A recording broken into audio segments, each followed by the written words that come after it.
Water is the prime example of adaptability, and in our global economy, organizations that can adapt to and implement change rapidly create a competitive advantage.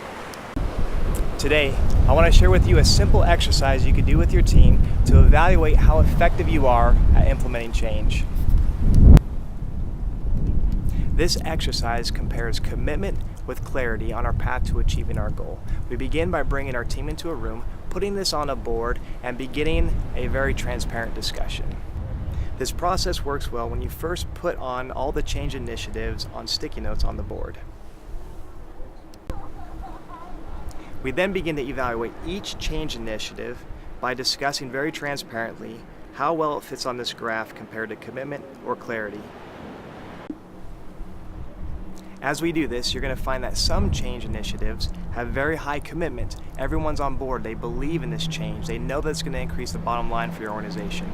However, there's not much clarity as to how we're going to execute or some of the fundamentals pertaining to this change. Some of your change initiatives might have the complete opposite. You may have communicated it very, very clearly, and there might be very clear standardized work in place, but the commitment level is very low. As you discuss each one and put it at its accurate place on the graph, you can then begin to see which areas you need to focus on most, whether it's a commitment issue or a clarification issue. I highly recommend at the conclusion of this exercise to set up a plan of action with your entire team on how we can move each change initiative closer to its ultimate goal.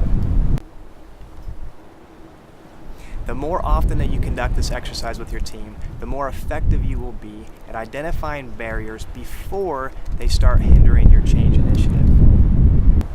I remember facilitating this exercise with one of my teams at Amazon, and I was amazed to find out how little progress we had made in regards to commitment or clarification on several of our high priority change initiatives. This process provided us with the transparency needed to motivate us to correct course, fix those gaps, and get those projects back in line. Again, clarification and commitment are directly correlated with your end result.